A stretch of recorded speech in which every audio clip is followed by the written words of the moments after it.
Hey guys, I'm back. I'm a little tired, but I want to finish up the story and let you guys know how everything started with the placenta previa, the low amniotic fluid, and how everything kind of got started for us. So, my husband and I go to a regular doctor's appointment, and the doctor who's supposed to deliver our baby is doing an ultrasound because they're trying to figure out how far along I am. Now, this isn't the anatomy scan.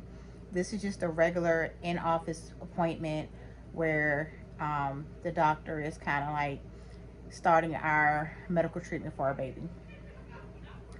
So we're in the appointment. She's doing the ultrasound, and she goes, "Hey, your fluids look a little low, but the baby's balled up, so maybe that's why the fluids are low." So we're at this point, we're not really paying any mind.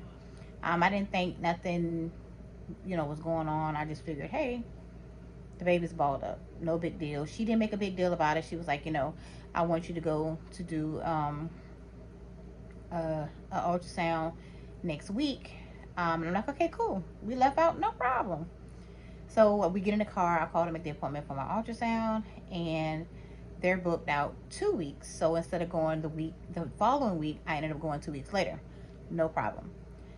So that night, we go back home.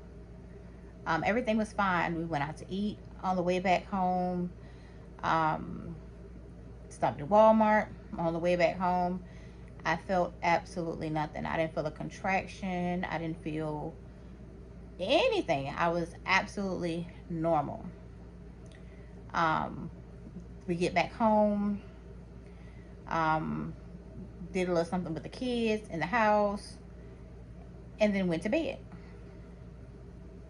I'm laying in the bed, and all of a sudden, I feel this gush of fluids flowing, and I'm like, what is that? And I know, like some women when they're pregnant, they have that thing where like they cough or they sneeze, they use the bathroom on themselves a little bit.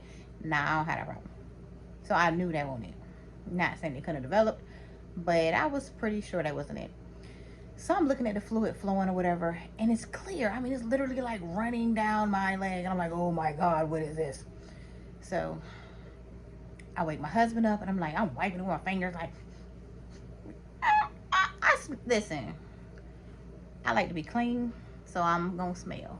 I always smell, make sure I smell good. So as my husband smelled, he thought I was tripping, but he was like, I was just like, come on, we need to go to the emergency room because I don't know what's going on. We get dressed, go to the emergency room. I tell them what's going on, and what I thought was really weird was when I got to the emergency room and I told them that my waters broke, they asked how far along I was. I wasn't really sure at the time. I was kind of guessing, but they had me walk from the intake window to the back. They weighed me, took my vitals, but they put me in a room, but they never hooked me to a monitor. The monitors they put on you where they monitor like the baby's heartbeat, that stuff. Only thing they did was when I initially walked in was they took a Doppler, and they did check the baby's heartbeat, but it was the handheld one, so I was expecting something a little different, but they didn't. Once they realized that the heartbeat was fine, it was like, okay, we'll wait, let the doctor come in and see you. They put me in a room, and then they asked me a few questions, and I answered them.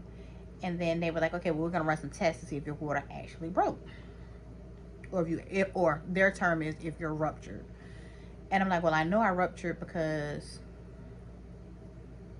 I saw the fluid. So they ran the test, and they were like, oh, the test came back negative. Your water didn't break. You're still, your cervix is closed, because they did an exam too, a pelvic exam, and was like, yeah, you're closed. Your water's not broken. And I'm like, you've got to be kidding me. I'm pretty sure my water broke. So if they tell me that my water is not broke, what am I supposed to do? So we get our discharge papers and we go home. And remember, I told you guys that I had that anatomy scan in 2 weeks, because my doctor's appointment and me going to the emergency room all happened in the same day. So they said my water broke. Water's not broke, I guess. I go home and I continue to do my normal daily activities, which consist of picking up, lugging on, tugging on an 18-month-old, homeschooling my 12 and 9-year-old, you know, up and down the stairs all day, you know, out and about, just doing what I would normally be doing if nothing was wrong, because I didn't know. Now, what I can tell you is the only physical change that I really felt to my body was, I knew I was a little tired. Like the baby became, I don't know, the baby just became like really heavy. It's like if you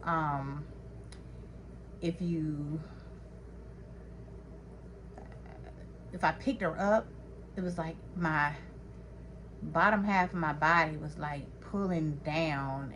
It was just becoming too much. So I did limit the amount of times I picked her up, and I even got to a point where I was like, okay, well, let me sit down. If I want to pick you up and hold you, I'm gonna, you know, just sit down with you and then allow you to climb on me. So that helped a little bit. So then 2 weeks passed, and when the 2 weeks passed, that's when we went to the anatomy scan.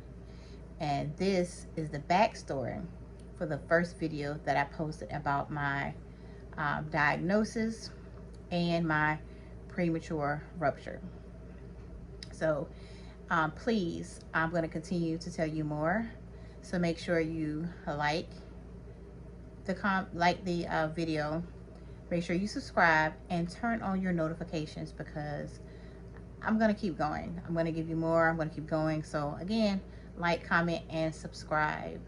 Let's get these videos jumping with these numbers, okay? In my next video, I'm going to tell you what it was like walking out of that exam room to the doctor's office, which was like down the hall to the right a little bit. I'm going to tell you how that conversation went, with basically the tech telling me that, hey, you know, your placenta is covering your cervix, your fluid, there's pretty much non-existent. You know, what that conversation went like with the doctor after finding out all of this at one time. The conversation was life-altering, to say the least. We weren't prepared. We weren't ready. I just don't even know what to say. We just weren't ready. I've never been in this situation before. We just weren't ready. So the next video, you're definitely gonna need a box of tissue. I'm just gonna pre-warn you. Pre-warn you. You're gonna need a box of tissue. I'm at a place with where we are. I found some peace.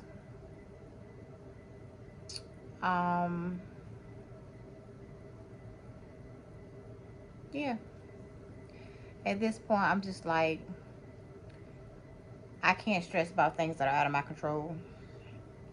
So I'm okay with telling the story now, because I feel like at this point, like I say, we need all the support that we can get. We need all the love and encouragement from our family and friends and followers and subscribers, all the support we can get to make it through this next step or next process with having a potential micro premie. So again, like, comment, subscribe, turn on your notifications.